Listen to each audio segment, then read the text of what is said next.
I'm sorry, we've chosen someone more suitable. I stare at the email on my cracked phone screen until the letters blur. More suitable, I whisper. More suitable than hungry? I sit on the cold pavement outside a closed bakery. The smell of fresh bread leaks through the door. My stomach growls loud enough to embarrass me, even though no one is listening. I fold my last job rejection letter and slide it back into my bag. That was the last one, I tell myself. No more applications left. I used to wake up in a small apartment with sunlight on white curtains. I used to wear a ring on my finger. Now I wear dust. I press my back against the wall and close my eyes. Armin, I whisper, tasting the name like poison. My phone buzzes. His name lights up the screen. I almost don't answer. Almost. What do you want? I ask. You still blaming me? His voice says, calm, annoyed. You signed the papers. You said it was for our future. It was an investment. It was my savings, I say. Every rupee. You're overreacting. I laugh. It sounds broken. I'm sleeping on the street. That's not my fault. Whose fault is it? You should have read before signing. You said you loved me. Silence. Then, don't start drama again. My chest tightens. Was it drama when you transferred the money into your account? It was our account. It became yours the moment you locked me out. You're emotional, he says. That's why you're bad at business. The words hit harder than the hunger. I built that plan, I say quietly. You just presented it. You never had confidence, he replies. I did you a favor. A favor? You would have failed. The line goes quiet for a second. Then I hear her voice in the background. Armin, who is it? Hira asks. My cousin. My best friend since childhood. Put her on, I say. Why, he snaps. Put her on. There is movement. A small laugh. Then her voice. You still upset? She asks softly. You knew, I say. Knew what? About the transfer. About the papers. You signed them, she says gently. We didn't force you. You told me to trust him. I told you to trust love. I grip my phone so tight my hand shakes. You're engaged to him. Silence. Then, I didn't plan it like this. How did you plan it? I didn't plan to fall in love. My heart stops for 1 second. You were my sister, I whisper. I'm sorry. You're sorry? I can't change what happened. You already changed everything. Don't make this ugly, she says. We deserve happiness too. The word too burns. So my pain is the price? You'll move on, she replies. You're strong. The call ends. I stare at the black screen. I'm strong, I repeat.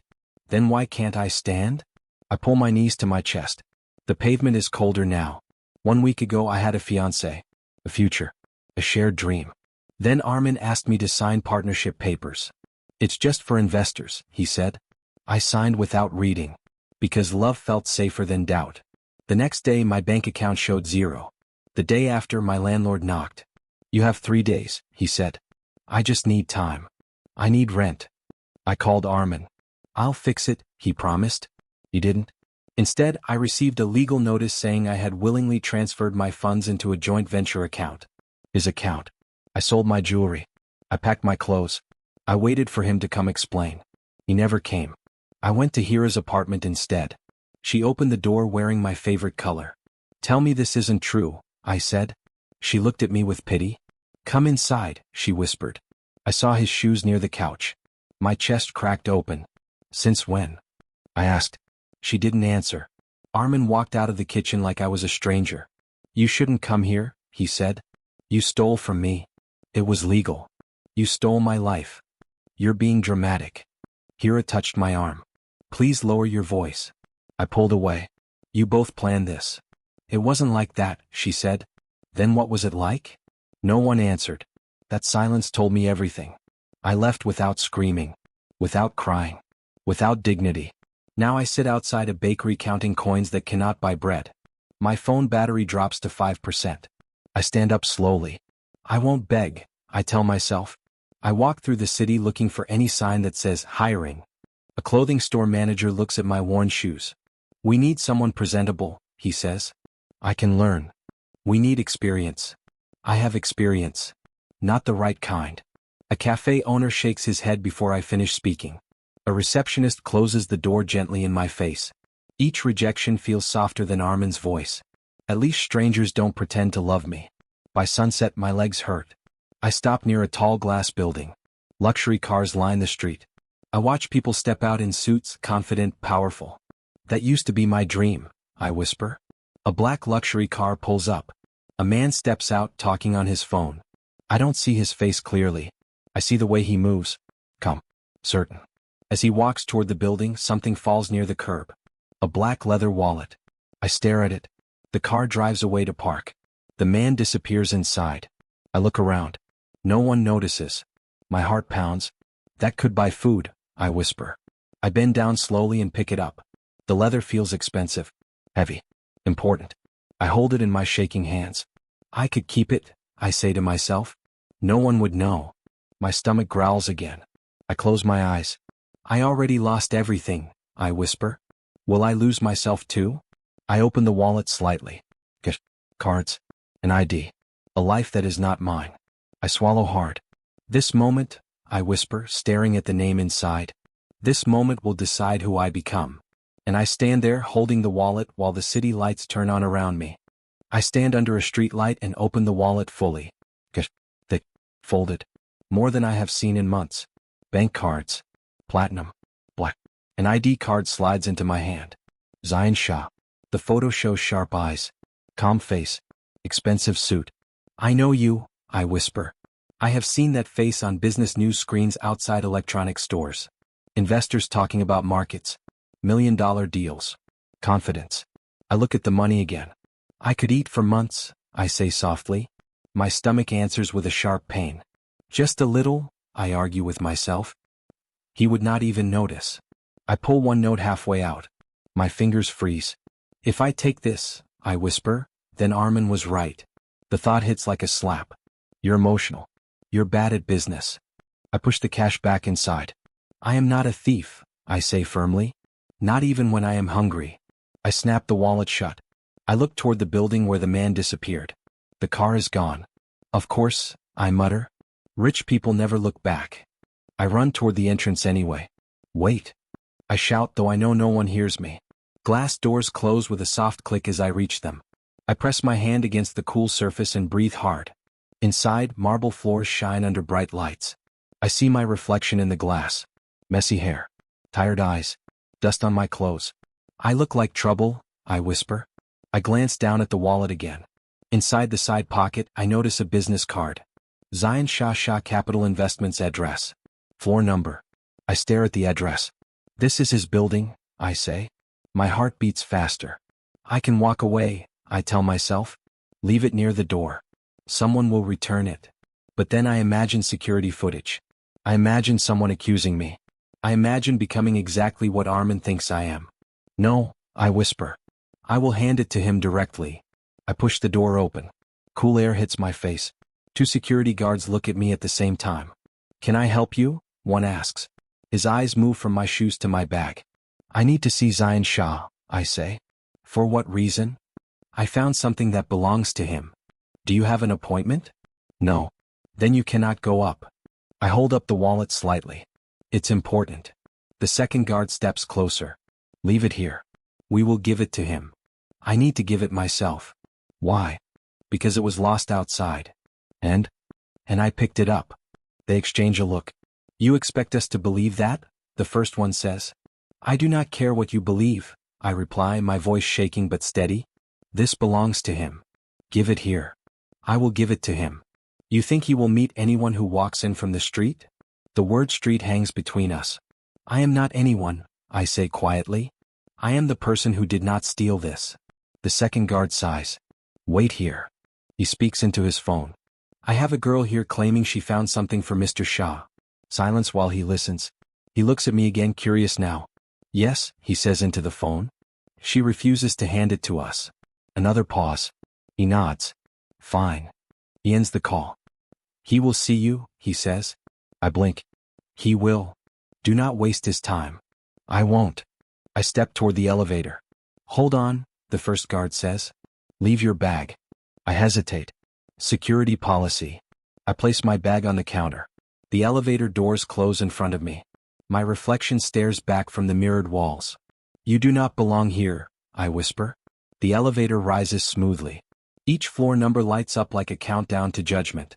When the doors open, everything looks even brighter. Glass walls. Soft carpets. Quiet power. A woman at a desk looks up. Yes. I found something for Mr. Shah. Your name?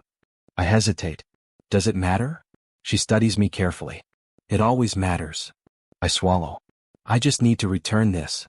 I place the wallet on her desk. Her eyes widen slightly. Wait here, she says quickly. She picks up the wallet and walks through a large door. I sit down slowly. My hands shake now that the moment is close. What if he thinks I stole it? I whisper. What if he calls the police? The door opens again. Come, the woman says. I stand. The office inside is large but simple. He stands near the window. Same face from the ID. Sharp eyes. Calm presence. He turns toward me. You found this? He asks. His voice is deep, steady. Yes. Outside. Yes. He walks closer. Did you open it? Yes. Honesty feels dangerous. And I saw your name. And the money. He watches my face carefully. You could have taken it. I know. But you did not. No. Why? The question feels heavier than the wallet. Because I already lost enough, I say quietly. What does that mean? It means I will not lose my character too. Silence fills the room. He studies me like I am an investment. Are you asking for a reward? He asks finally. No. You expect nothing? I expect nothing that is not mine. His eyebrow lifts slightly. You are not like most people. I am not most people. A small pause. What is your name? He asks. I hesitate again. Then I tell him. He nods once. You look hungry, he says bluntly. My pride stiffens. I am fine. You are lying. I did not come here for food. What did you come for? To return what is yours. He glances at the wallet, then back at me. Sit, he says. I would rather stand. Sit. Something in his tone makes me obey. He walks back to his desk and presses a button. Bring 2 coffees, he says. I do not drink coffee, I reply quickly. Then drink water. I do not need anything. He looks at me again, slower this time. You ran after me, did you not? Yes. Why? Because it was right. He leans back slightly.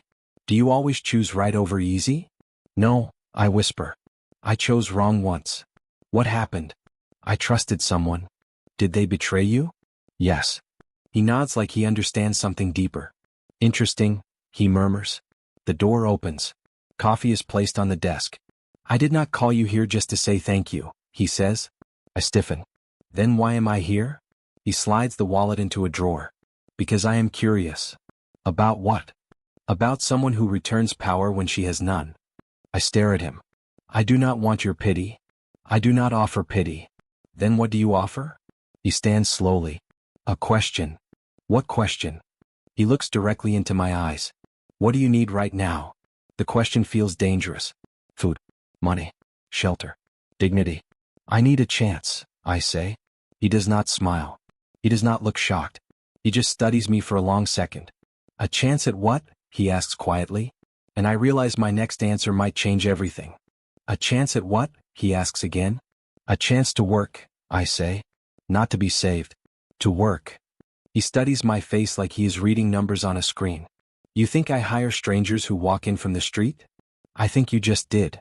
A small silence. His assistant steps forward. Sharp suit. Sharp eyes. Mr. Shah, he says carefully, this could be a risk. I know, he replies without looking away from me. The assistant looks at me directly. What is your background? I studied business. Degree? Yes. Experience? I built a startup plan. Built or imagined? Built, I say firmly. Where is it now? Stolen. The word lands heavy. Zion's eyes narrow slightly. Explain. I trusted someone I was engaged to, I say. I signed documents without reading them fully. My savings moved into his account. My proposal became his. Legally? The assistant asks. Yes. So you made a mistake? Yes. And now you want another chance? Yes. Why should we trust your judgment? I hold his gaze. Because I learned from it. The assistant folds his arms. That is not proof. No, I reply. Returning your wallet is. Silence fills the office. Zion walks around his desk slowly. You said you lost enough, he says. What did you mean? I lost my home, my savings, my fiancé, my cousin, all at once. Yes. And you still chose not to take the money. Yes. Why? Because I refused to become what hurt me. His eyes hold mine for a long second. The assistant speaks again. We could give her a reward and close this. I do not want a reward, I say quickly. You do not want money? The assistant asks. I want dignity. Zion almost smiles. You are either very honest, he says, or very smart. I am tired, I answer. He looks at his assistant. What do you think? I think desperation makes people act noble for a moment. I am still here, I say calmly. The assistant does not react. Zion leans back against his desk. If I offer you money right now, no job, just cash, what would you do? I would take it, I say honestly. The assistant raises an eyebrow. But I would not feel proud, I continue. And tomorrow I would still be the girl who depends on someone else. And if I offer you work? Zion asks. I will prove myself. In what role? The assistant asks. We are not a charity. I will clean floors if I must, I say. But I will listen. I will learn. The assistant looks surprised. You have a business degree and you will clean floors? I have hunger, I reply. Hunger does not care about ego. Silence. Zion walks toward the window again. Faraz, he says quietly, how many cleaners called in sick this month? 3.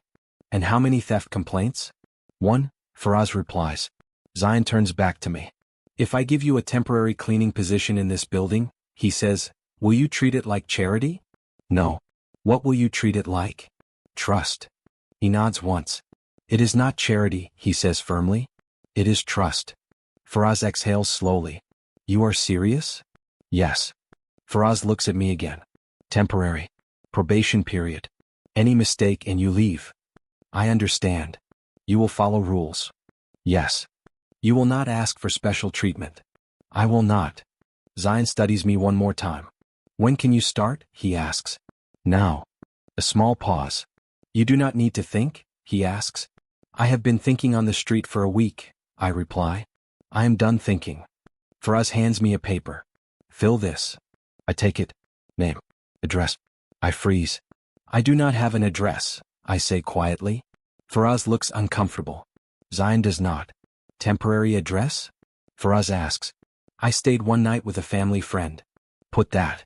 I write slowly. Emergency contact? Faraz asks. I hesitate. There is no one, I say. Silence again. Zion's jaw tightens slightly. Put my office number, he says suddenly. Faraz looks at him sharply. That is not standard. Then make it standard. I blink. I will not use it, I say quickly. It is procedure, he replies calmly. Faraz sighs but writes it down. Uniform will be provided, he says. Shift starts at 7 p.m. I will be here. You will report to maintenance supervisor. Yes. Zion steps closer before I turn to leave. One more question, he says. I stop. If someone offered you money to spy inside this building, what would you do? I would refuse. Even if you were desperate? I am desperate, I say. And I am refusing. He nods slowly. Good answer. I turn toward the door. Wait, he says. I look back.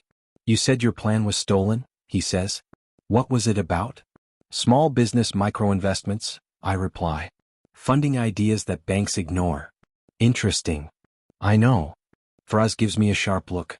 Do not get ahead of yourself, he says. I am not, I answer. Zion watches me quietly. 7 p.m., he repeats. Yes. I walk toward the elevator. My hands tremble once the doors close. I just accepted a cleaning job, I whisper. But I walked in as nothing, I add softly, and I walked out with a chance. When the elevator opens downstairs, the security guards look surprised. You are still here? One asks. I start tonight, I reply. They exchange glances. I pick up my bag. As I reach the exit, I hear footsteps behind me. Wait, Zion's voice calls. I turn. He stands a few steps away. You returned power when you had none, he says quietly. Do not waste this. I will not. Our eyes meet for one long second. Not pity. Not superiority. Recognition. I will earn this, I say. I know, he replies. The glass doors open behind me. Cool evening air touches my face. For the first time in days, I do not feel invisible. But as I walk away, I feel something shift inside me. Not dependence. Not gratitude. Something stronger. And I realize this man did not just look at me once. He looked twice. New girl? I look up from the marble floor. 3 employees stand near the elevator watching me. That's her, one whispers. The one who walked in from the street. I heard she found something important, another says. I heard she begged, a third adds. I didn't beg, I say calmly, still holding the mop. They look surprised that I answered. You're cleaning now? One asks. Yes. With a degree? She smirks. Yes. She laughs softly. Ambition. I push the mop forward. It's temporary. So was your engagement, I guess, she replies. The words cut, but I keep my face steady. Careful, another whispers to her. Mr. Shah hired her. That makes it worse, she says. Why would he notice someone like her? I rinse the mop quietly. Because I returned something, I say. Returned what? She challenges. Integrity, I reply. She rolls her eyes and walks away. The building grows quieter as the night deepens. I move from floor to floor, cleaning glass tables and empty offices. Every reflection shows a different version of me. Cleaner. Survivor. Failure. I pause outside a conference room. Voices echo inside. Risk exposure is too high, someone says. We need fresh thinking, another replies. I step in slowly, pretending to dust shelves. No one looks at me twice. I listen. Small investors are unpredictable, a voice says. They're loyal if respected, another counters. My heart beats faster. Micro-investments. I wipe the shelf slower. Traditional banks ignore them, someone says. Because the returns are low, another answers. Because the vision is small, someone adds.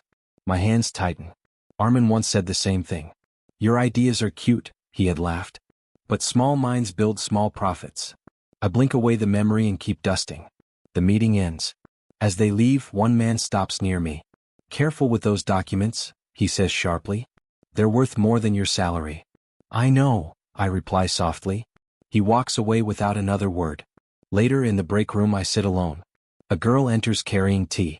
You're new, she says gently. Yes. I'm Sana. I nod. Nice to meet you. She places a cup in front of me. I didn't ask, I say. I know, she smiles. You look like you need it. I'm fine. Everyone says that when they're not. I hesitate, then take the cup. Thank you. I don't care what people say, she adds quietly. You did something honest. You heard? Everyone heard. And what do you think? I think returning a wallet full of money takes strength. It takes fear, I correct. Fear of becoming worse. She studies me. You don't sound like a cleaner. I'm not, I reply before I can stop myself. What are you then? I'm rebuilding. She smiles softly. Good. The break ends. I return to work. Near midnight, most lights are off. Only one office remains lit. I hesitate outside the glass door. I knock lightly. Come in, he says. I enter quietly with a cloth in my hand. I can come back later, I say. Finish your work, he replies. I wipe the table carefully. You listen during meetings, he says suddenly. I freeze for half a second. I clean during meetings, I answer. You listen. Yes. Why? Because I understand. Understand what? Risk. Small investors. Loyalty. He leans back slightly. And what is your opinion? I hesitate. I am here to clean. I asked for your opinion. I swallow. Small investors are not weak, I say slowly. They're ignored. If someone builds trust with them, they stay loyal longer than large ones. Silence. Interesting, he murmurs. I keep wiping the table to hide my shaking hands. Who told you that? He asks. I learned it. From where? From building something that was taken. He watches me carefully. You still think about it? Yes. Why? Because it was mine. A pause stretches between us. You should not clean forever, he says quietly. I know. Then what are you doing?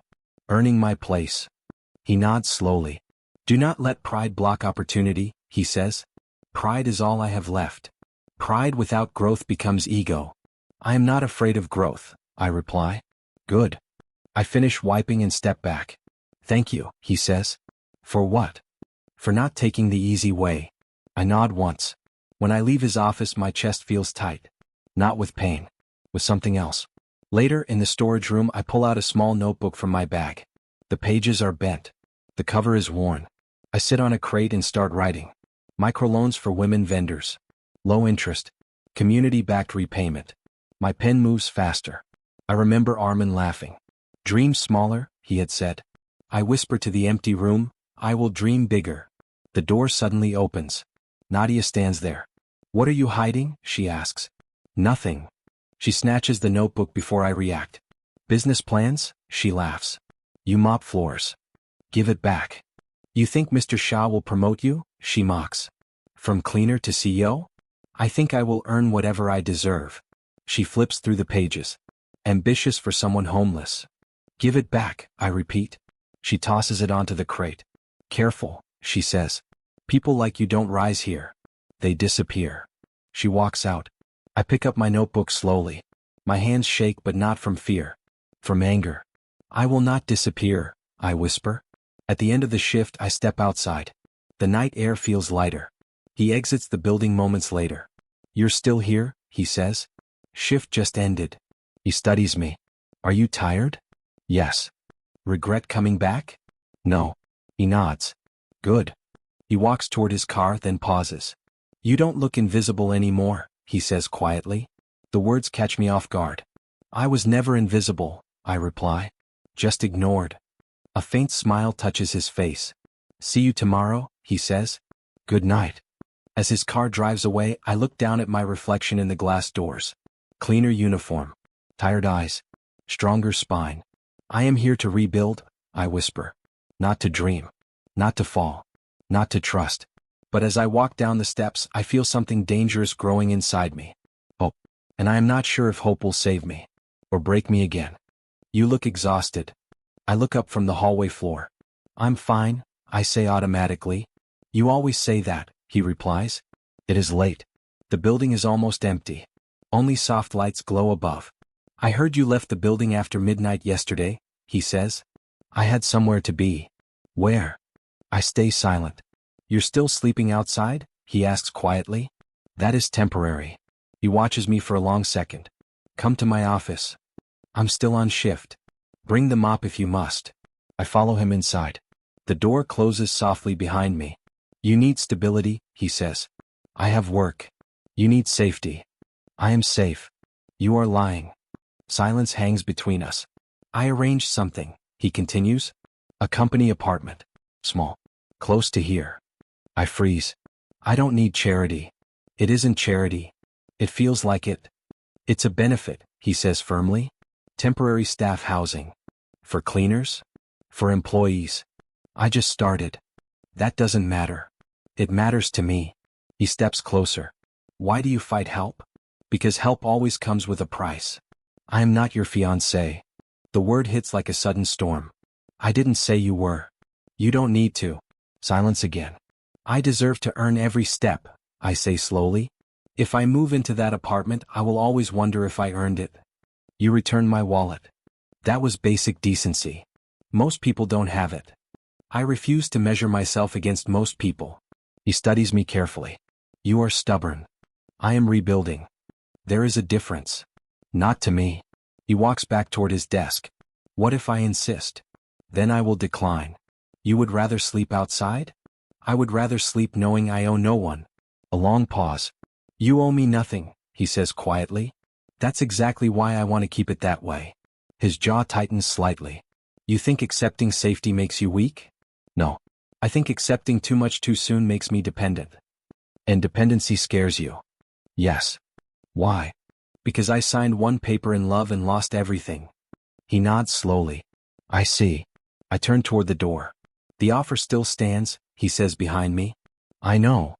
And if things get worse? I will handle it. You don't have to handle everything alone. I do. I leave before my voice breaks. Outside his office, my hands tremble. I whisper to myself, step by step. No shortcuts. Later that night, I clean near the executive meeting room. Voices echo inside. I move slowly, quietly. We can't let Danish move first, someone says. My heart jumps at the name. We have confirmation? Another voice asks. Yes, someone replies. Danish Mirza is pushing the same investment proposal. Impossible, another says. That concept was ours. He claims independent development. I stop breathing for a second. What's the project name? Someone asks. Project Seed Rise. The mop slips from my hand. Seed Rise. My vision blurs. That was my name. My proposal. My plan for micro-investments in women-led businesses. Armin had smiled when I suggested the name. It sounds hopeful, I had said. Hope doesn't sell, he had replied. Now I hear the name echoing through this building. Danish is aggressive, someone continues. He's trying to undercut the valuation. If he presents first, investors might lean toward him. Where did he get the model? No idea. I step back slowly, heart pounding. Seed Rise. Armin. Danish Mirza. The pieces connect too fast. My hands shake as I pick up the mop. I finish cleaning and walk toward the break room. Sanaa sits there scrolling on her phone. You look pale, she says. I'm fine. Again with that word. Who is Danish Mirza? I ask casually. Her eyes widen slightly. Big rival, she says. Old competition. Why? I heard his name. He's known for aggressive takeovers. Is he working on something called Seed Rise? She looks at me sharply. How do you know that name? I overheard. She lowers her voice. Keep that to yourself. It's confidential. I won't say anything. She studies me. You look like you've seen a ghost. Maybe I have. Are you in trouble? No, I whisper. Not anymore. That night I cannot sleep. I sit outside with my notebook open. Seed Rise. The handwriting looks younger. Hopeful. Armin's voice echoes in my head. You don't understand scale. You don't understand loyalty, I whisper back to the memory. I scroll through old emails on my cracked phone. Draft. Attachments. Outlines. He had sent my proposal to someone. Danish. The betrayal runs deeper than I knew. Of course, I murmur. He didn't just steal from me. He sold me. My chest tightens, but this time the pain feels different. Sharper. Colder. Karma whispers softly in the back of my mind.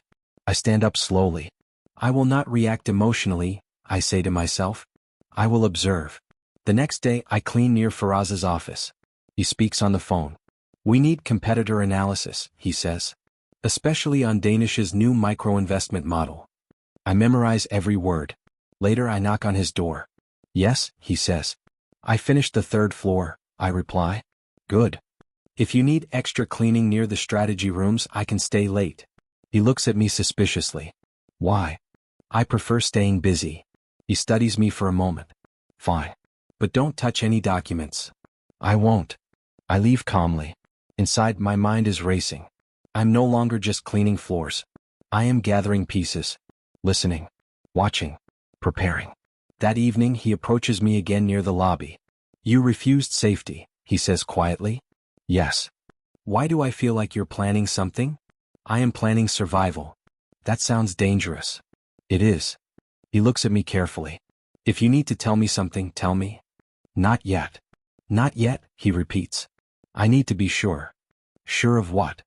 That I am not reacting out of anger. He steps closer. And if you are? Then I will destroy myself before anyone else. A pause stretches between us. You're not just cleaning floors, he says softly. No, I answer. What are you doing? I meet his eyes steadily. I am waiting.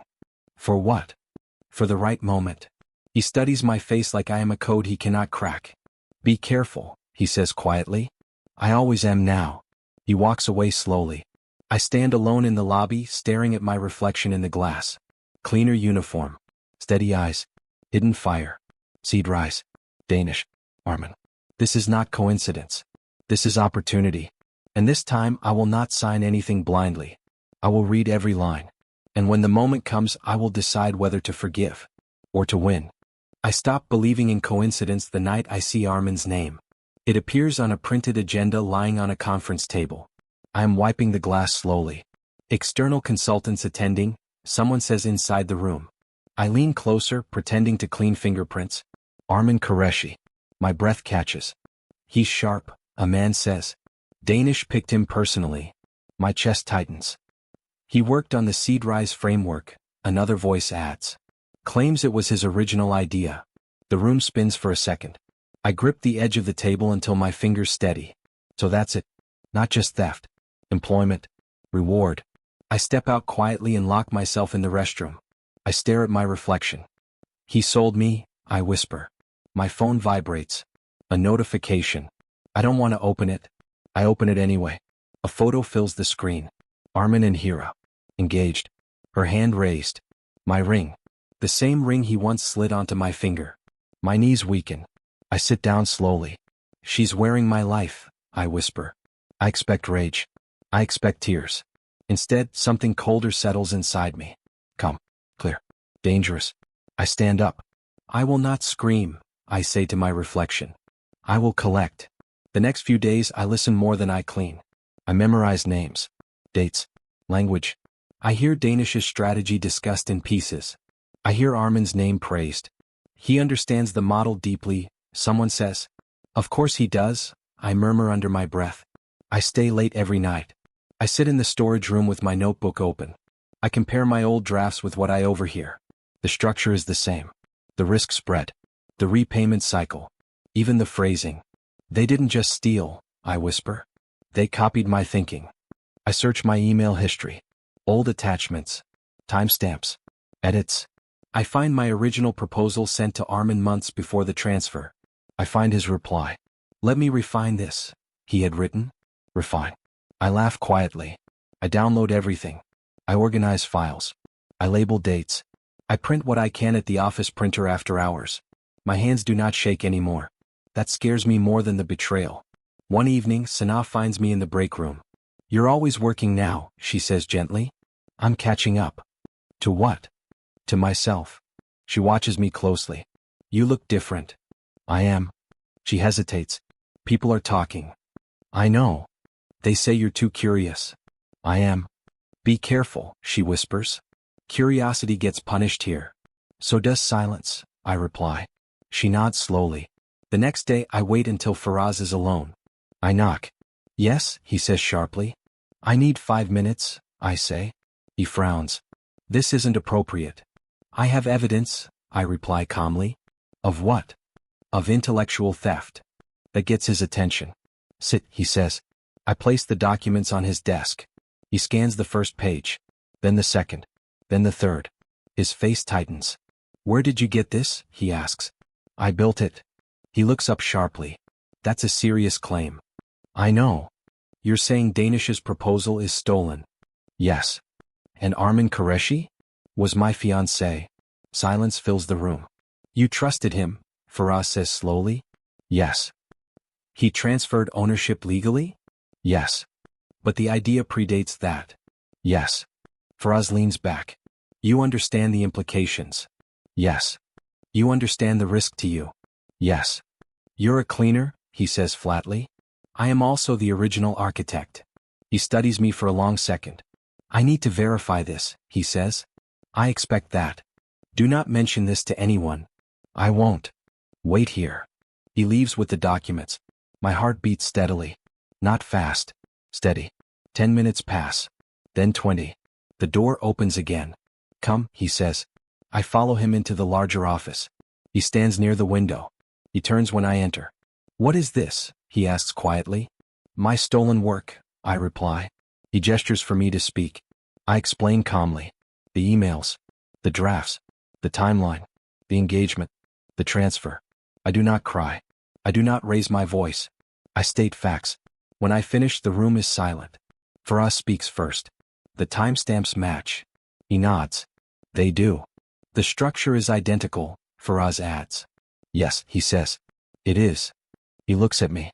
You waited, he says. I wanted proof. You could have come earlier. I needed control. Why? Because anger makes mistakes. He studies me. You are not who I thought you were. I am who I always was, I reply. Faraz clears his throat. This changes things, he says. Yes, I agree. For Danish, he adds. And for Armin. Pause. What do you want? He asks me. Justice. Revenge. Faraz asks. No, I say. Recognition. He looks at Faraz. What do you recommend? He asks. Faraz hesitates. She understands the model better than anyone. And her position? She shouldn't be cleaning floors. Silence stretches. Then he speaks. I want you to join the analysis team, he says. I blink once. As a junior analyst, he continues. Temporary. Performance-based. My chest tightens. You're offering me a role, I say carefully. I'm offering you responsibility. I will accept, I reply immediately. Faraz nods. You'll start tomorrow. What about my current role? I ask. You'll transition. I want no favors. This is not a favor, he says firmly. You earned it. I swallow hard. I will not fail. I know, he replies. Faraz gathers the documents.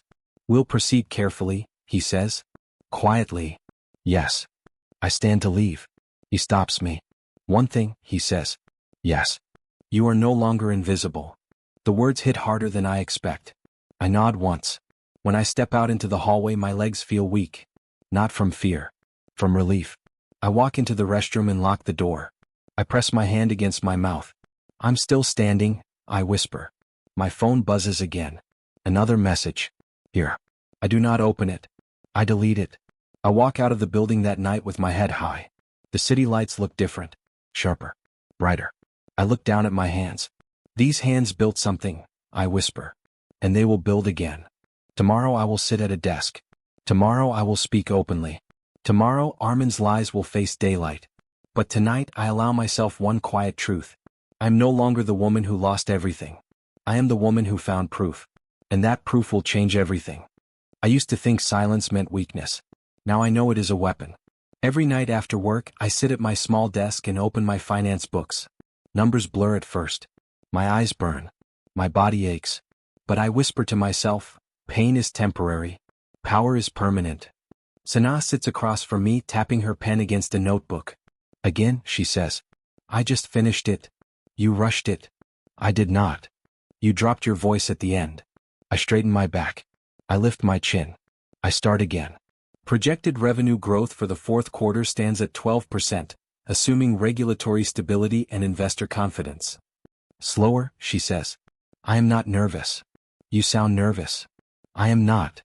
Then prove it. I breathe in. I imagine a boardroom instead of peeling paint and a broken fan. Revenue growth stands at 12%. Better, she says softly. Now look at me like I am doubting you. She narrows her eyes. I hold her gaze. I welcome questions, I say. She smiles. There she is. I was not born for boardrooms.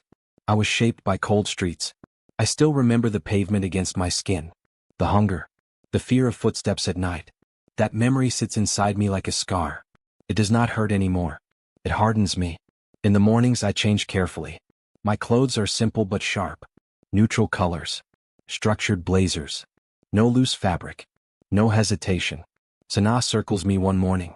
Shoulders back. I adjust. Walk. I walk across the room. Slower. Own the space. I feel stupid. You look powerful. I practice lowering my voice. I remove the rush from my words. I cut out apologies. In meetings I stop saying maybe. I stop saying I think. I start saying this will. One afternoon I sit across from Zion in a strategy session. Papers are spread between us. A silver pen rests near his hand. He taps it once. What do you see here? He asks. A liquidity risk in the second phase, I reply. Explain. If supplier payments are delayed again, investor confidence will weaken. We need contingency capital. He studies me. Not my clothes. Not my hands. My eyes. And how would you secure it? He asks. I would renegotiate the short-term loan. Offer performance-based incentives instead of fixed interest. Silence. The other executives glance at each other. Zion leans back. Do it. Just 2 words. But they shift something in the room. After the meeting, he walks beside me down the hallway. You have changed, he says. I had to. You speak like you belong here. I do belong here. He stops walking. I trust your judgment. Trust. That word feels heavier than gold. Rumors begin the next week. I hear whispers near the elevator. She is rising too fast. She must have someone backing her. People like her do not just change. People like me. Nadia's voice floats through the corridor like perfume, sweet and poisonous. She is hiding something, she says one afternoon when she thinks I am not listening. I step into the room before she finishes. Ask me, I say. She blinks. Excuse me? If you have questions, ask me directly. The room goes still. Her smile tightens. Fine. Where were you 3 years ago? On the streets. The word lands like glass. Someone drops a file. Nadia tilts her head. That is dramatic. It is true. Homeless? She presses. Yes. Pause. I feel the old shame try to rise. I crush it. I was homeless, I repeat. I slept outside. I worked small jobs. I survived. Whispers ripple again, but softer now. Nadia crosses her arms. And now you expect us to believe you belong at this table? I do not expect anything, I say calmly. I earned my seat. Zion steps into the doorway. He has heard enough. She earned it, he says. Nadia's lips part, but no words come out. I look around the room. My past is not a weakness. It is proof that I do not break. No one laughs. No one challenges me. Shame loses its grip in that moment. I feel it slip away like a chain falling from my neck. Later that evening, Danish corners me near the parking lot. You planned this, he says. Planned what? My project is under review because of you. I did nothing. You questioned the originality report. I asked for clarification. You embarrassed me. You embarrassed yourself. His jaw tightens. Legal is reviewing everything. Then you should not worry, I reply. His eyes flash. You think karma is real? I think consequences are. He steps closer. You forget where you came from. I never forget, I say quietly. That is why I am not afraid of falling. He laughs bitterly. You are celebrating too soon. I am not celebrating. And I am not. Because I see the storm forming. Legal teams begin dissecting Danish's contracts. Phrases are highlighted. Comparisons are drawn. Emails resurface. Investors grow cautious. In the boardroom, tension hums like electricity. One executive whispers, if this fails, the company suffers. I speak carefully. Then we prepare alternatives. Zion watches me again. Not with curiosity. With calculation. After the meeting, he hands me a thin folder. Review this tonight, he says. What is it? A contingency merger option. My pulse steadies. You are serious. I always am. Does anyone else know? Not yet. Trust again. At home, I sit with Sana on the floor, the folder between us. This is huge, she breathes. It is risky. Everything is risky. I look at her. If this leaks, I will be blamed. If it succeeds, you will be untouchable. Untouchable. I shake my head. No one is untouchable. She studies me. You are not scared. I am terrified. Then why are you smiling? Because fear means I am growing. We practice another presentation that night. My voice does not shake anymore. Projected merger valuation. Pause after valuation, Sana interrupts. I pause. Good, she says. I imagine the storm. The backlash. The accusations. Nadia sharpening her words. Danish fighting to survive. But I do not rush. I do not boast. The next morning, Danish's project is officially flagged for potential intellectual property violations. The news spreads like wildfire. Nadia storms past my desk. This is not over. I know, I reply. Zion calls me into his office. Are you ready? He asks. For what? For impact. I hold his gaze. Yes. He nods once. Then stand beside me in the next board meeting. Beside him. Not behind. Not outside. Beside. When I walk back to my desk, whispers follow me again. But they sound different now. Not mocking. Measuring. I touch the edge of the merger folder in my bag. Paper can change lives. Contracts can destroy them. That night, I stand alone by the window of my small apartment. City lights flicker below. I remember cold sidewalks and empty stomachs. I survived worse, I whisper to myself. My phone vibrates. A message from an unknown number appears. You should have stayed silent about your past. The board is reconsidering your access level. My stomach tightens. The storm is not coming. It is here. The conference hall is brighter than I imagined. Lights, cameras, screens taller than buildings. I stand behind the stage curtain, holding a thin silver flash drive in my hand. It feels small, but it carries everything. You are ready, Zion says beside me. I am steady, I reply. That is better than ready. I look at him. He is not in front of me. He is not shielding me. He stands beside me. Whatever happens, he says quietly, speak the truth. I always do. My name echoes through the speakers. Applause rises. Polite. Curious. I walk onto the stage. My heels do not shake. My hands do not tremble. I see rows of investors, journalists, executives. And then I see him. Armin. He sits in the third row. Dark suit. Pale face. Our eyes meet. Once that look would have broken me. Today it fuels me. I turn to the podium. Good evening, I begin. My voice carries across the hall. Come. Clear. Tonight, I will present findings from an internal legal review regarding Project Horizon. A large screen behind me lights up. Charts. Dates. Email headers. Innovation is sacred, I continue. It deserves protection. I hear murmurs. I click the remote. A side-by-side comparison appears. Identical code structures. Matching timestamps. 3 months before Project Horizon was announced, I say, these concepts were submitted under a different proposal. I let that settle. Armin shifts in his seat. Zion remains beside me. Silent. Present. A journalist raises a hand. Are you accusing Danish Holdings of intellectual theft? I am presenting documented evidence, I answer. You may draw your own conclusions. Another slide appears. Signed contracts. Original drafts. Who authored the first submission? Someone calls out. I did, I say. The hall goes still. Armin's jaw tightens. I breathe once. Slowly. I submitted this framework 2 years ago during preliminary partnership talks. With whom? A reporter asks sharply. I look directly at Armin. With Armin. Gasps ripple through the room. Armin stands abruptly. This is misleading. Is it? I ask calmly. You walked away from that proposal, he says. I was pushed out. That is not true. I click again. An email fills the screen. His name at the top. My name below. Due to strategic restructuring, your involvement is no longer required. The date glows in bold. Silence presses against the walls. You signed that, I say. Armin's voice hardens. That does not prove theft. No, I reply evenly. This does. I play a short audio recording. His voice. Clear. Confident. We will refine her model and rebrand it. She has no legal backing. The recording ends. The silence is no longer polite. It is heavy. Danish rises from the side aisle. This is manipulated, he snaps.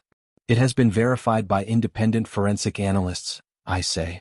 Show the full file, he demands. I will. I open the final document. Metadata. Original creation dates. Registered intellectual property filings. Filed before your launch announcement, I say. An investor stands. Why were we not informed of this risk? Danish looks at him.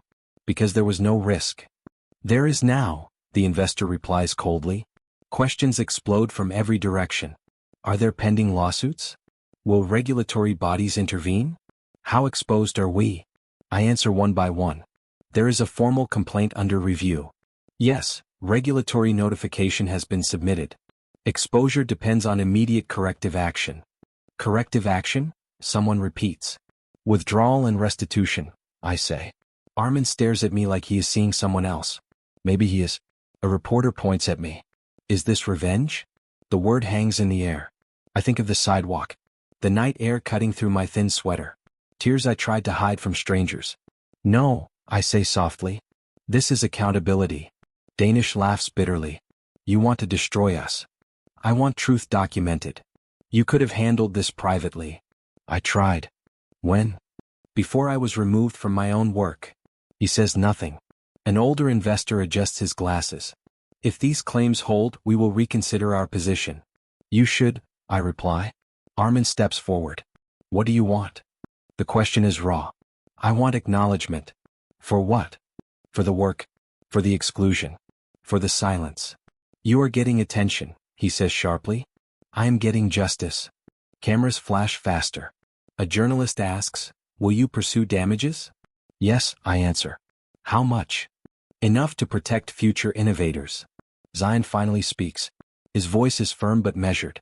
We stand for ethical growth. Any partner who violates that principle cannot remain aligned with us. Not in front of me. Beside me. An assistant rushes to Danish with a phone. He reads something. His face drains. What happened? Someone whispers. He looks up slowly. Two major investors just withdrew preliminary funding. The room erupts. Phones light up across the hall. Notifications. Alerts. Headlines forming in real time. Armin looks back at me. You planned this, he says quietly. I prepared, I correct. You could have warned me. I did, I say. You ignored me. A reporter leans forward. Do you forgive him? The question slices deeper than the others. I pause. I remember crying into my hands while traffic passed. I remember believing I was invisible. I forgive the pain, I say carefully. But I do not excuse the choice. Armin exhales slowly. So this is the end. This is the consequence.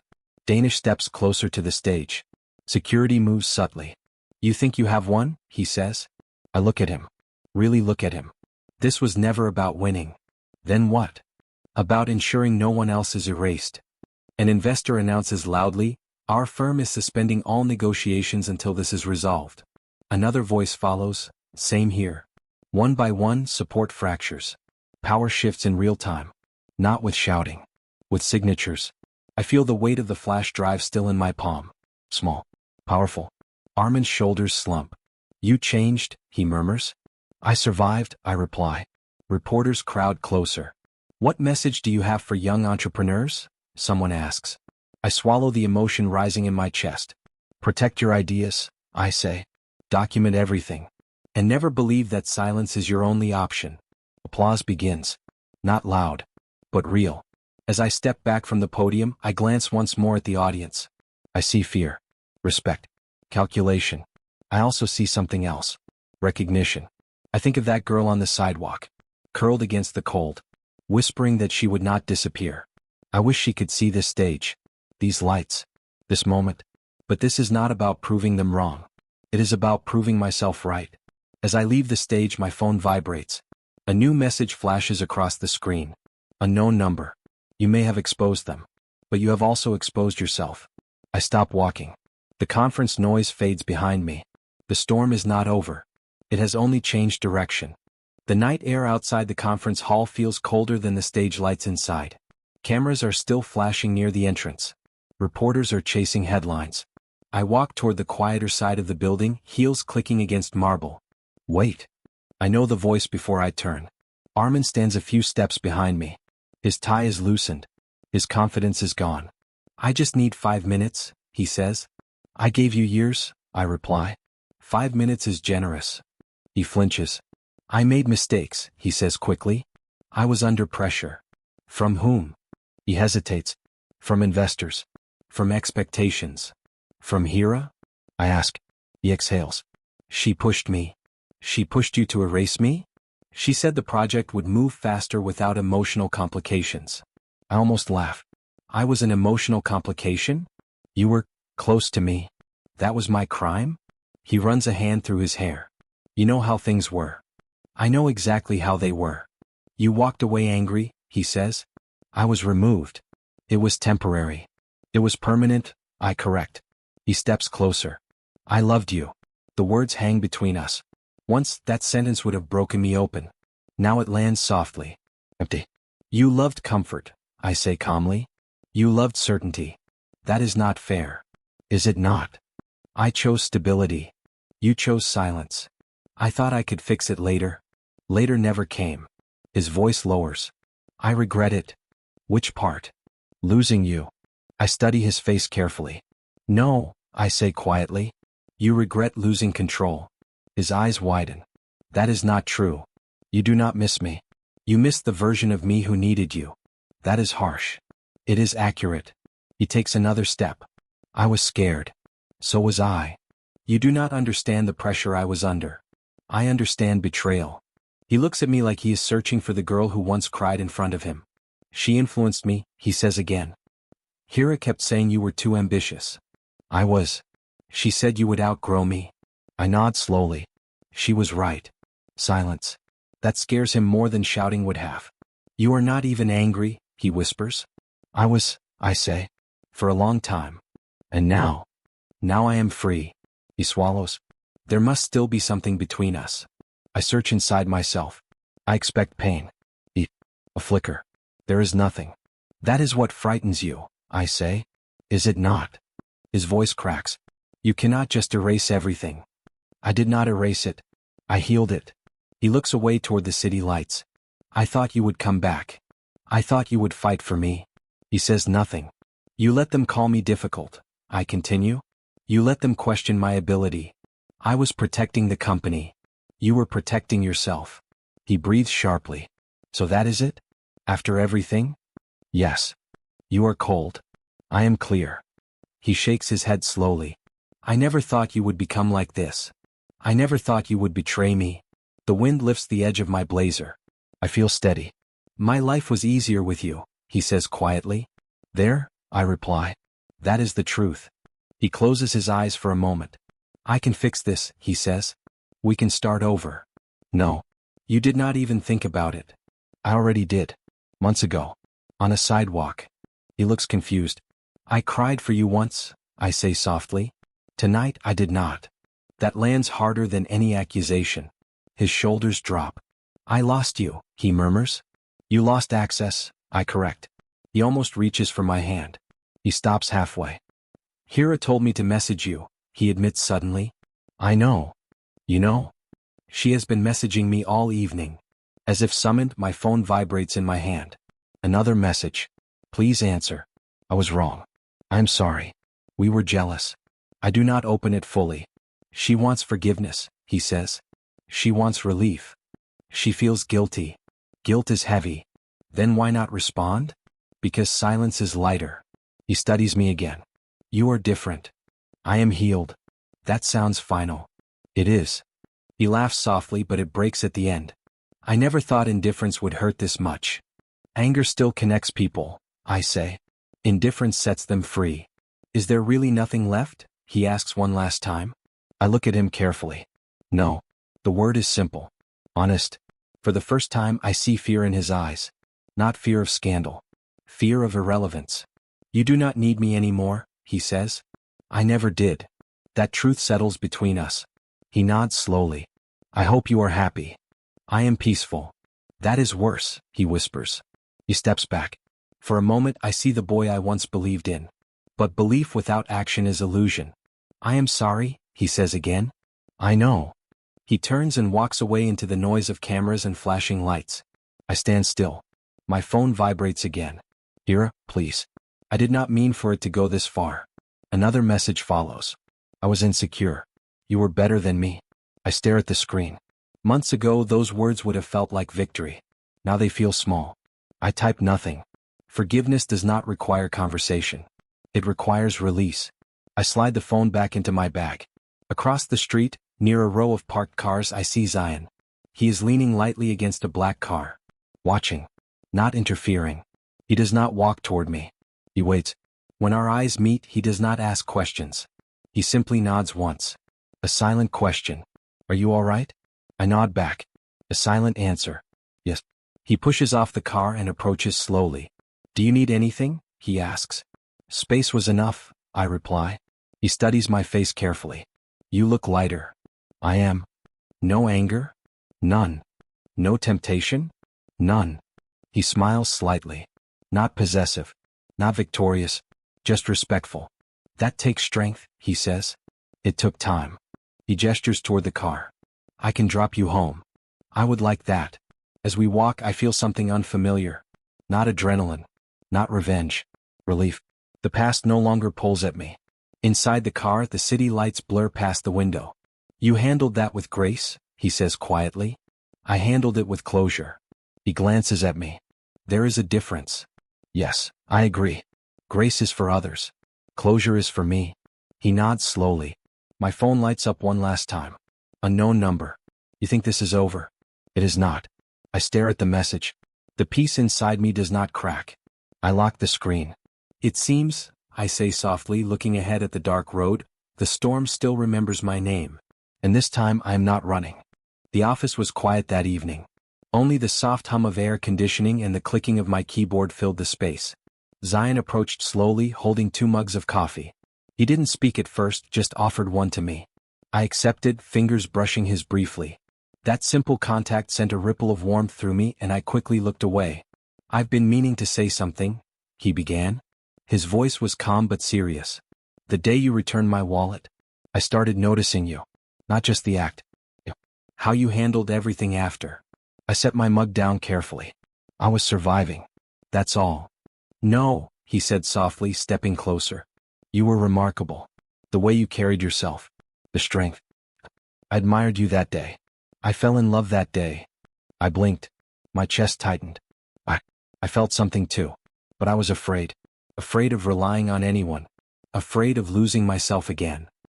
He nodded slowly as if he understood more than I said. I will not rescue you. I will not define your path. I want to walk beside you. Only if you want to walk beside me. I felt the weight of his words. Partnership, not pity. Respect, not ownership. That was different from anything I had experienced before. Faraz appeared at the doorway, frowning slightly. Zion, you need to focus. Mixing business and emotions. I'm aware, Zion interrupted firmly. This isn't interference, Faraz. This is honesty. Sanaa's voice came to me over the phone later that night. You deserve happiness. You've survived storms. Don't let fear hold you back. I thought about her words. About the years of surviving betrayal, hunger, humiliation. About the way Zion had stood beside me through chaos, never overshadowing me, never claiming me. I realized I didn't want another man to define my future. I wanted someone beside me, walking as equals. Not behind me. Not in front, leading. Just beside. I looked up at Zion. I want to try. Slowly. As equals. Nothing rushed. Nothing forced. He smiled, a soft, genuine smile. Nothing rushed. Nothing forced. I can do that. The tension that had always knotted in my chest loosened. For the first time in years, love felt safe. We spoke quietly for hours, sharing small stories, jokes, and dreams. No pressure. No urgency. Just presence. I can't promise it will always be easy, he said. But I promise to be honest, to be patient, to respect you. I don't need promises, I said. I need trust. And you have mine. He took my hand lightly. And yours is enough. We walked out of the office together, side by side. I didn't look down at my heels. I didn't shrink. I stood tall, matched by his steady presence. The city lights reflected on the windows as we moved through the streets. Everything felt calmer, lighter, balanced. I realized love could exist without pity, without debt, without control. It could exist as a partnership, as equality, as mutual respect. For the first time, I believed it could be mine. And I let myself smile without fear. The morning news flashes across every screen. Danish Holdings has officially declared bankruptcy. Investors have pulled out. The collapse is total. I sit on my small balcony, coffee in hand, watching the city wake. My phone buzzes. An email from Danish himself. He apologizes formally, the words stiff but undeniable. You made mistakes, I whisper to myself. You faced consequences. Armin calls next. His voice is low, almost pleading. I lost everything. I should have never. I cut him off softly but firmly. You lost access to your choices, Armin. That is enough. He hesitates. And, you forgive me? I have, I say, but I do not offer more. Silence is enough. Later, Auntie Syra visits. She sees my photo on an online article, standing beside Zion during a press interview. Her eyes fill with tears. She embraces me, holding me tightly. You've come so far, she whispers. I am proud of you. I hug her back, feeling her warmth sink into me. I had to survive, I say. But I wanted to live too. Zion enters quietly, leaning against the doorway. He watches me with something more than admiration in his eyes. Respect, trust, partnership. Your work is recognized, he says softly. But this is only the beginning. I nod. Yes. And I have a choice to make. A foundation for women devastated by betrayal and loss has been proposed. Leadership offers me a chance to change lives, the lives I understand because I lived it myself. I can expand internationally or focus on local impact. I sit with Sanaa one afternoon discussing the plan. Going abroad will grow influence, she says. But locally, you'll see immediate impact. I know, I reply. Money once destroyed my life. Now I want to use it to rebuild others. You're choosing the heart over the headlines, she says with a smile. Yes, I answer. I want to help women like me, not just write about it, not just fund it. Walk with them, teach them, show them they can survive, thrive, and reclaim power. Zion listens quietly from across the room. Later he approaches. You're sure? He asks. I am, I reply. This is where I belong. He places his hand lightly on mine. Then I support you. Completely. Those words matter more than any check, more than any title. Support without expectation. Respect without ownership. I sign the final documents. The foundation is officially mine to lead. Every name on the roster represents a story similar to mine. Lost, forgotten, underestimated. For us stops by. You're about to change thousands of lives, he says. I hope so, I reply. One at a time. Step by step. That's how survival becomes strength. I take a quiet walk through the city streets. I pass familiar corners, the shops that rejected me, the street I once called home. I no longer shrink at their presence. I smile softly. I survived everything, I murmur to myself. And now I can help others survive too. At the foundation office, I see the first women arrive. Fear in their eyes, uncertainty. I kneel slightly, meeting them at eye level. Welcome, I say. You are not invisible. You are not weak. You are survivors. Their faces light up slowly, hope flickering where despair once lived. Zion steps beside me. You've chosen wisely, he says. I have, I reply. And I will continue to choose wisely. Every day. We watch the sunrise together through the glass windows. The city hums with life below, but up here it feels like a new world. Money once destroyed me. Now I use it to build. Not just for me. For all of us. And for the first time in my life I feel complete. I stand on the corner where I once begged for work, my fingers brushing the cold metal railing I used to lean against. The wind carries memories of empty stomachs, harsh laughter, and the smell of asphalt and rain. But today is different. Today I hold a pair of keys in my hand. Keys to a training center for women like me, those who once had nothing, who were dismissed, overlooked, or betrayed.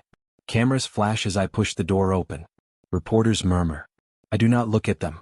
I look at the faces inside, eyes wide with curiosity, some wary, some hopeful. I see myself in each one. Welcome, I say, my voice steady. This is your space. Not for pity. Not for luck. But for dignity. Just power. One young woman steps forward. I didn't think anyone would care, she whispers. I care, I reply softly. Because I've been there. I know what it feels like to be invisible.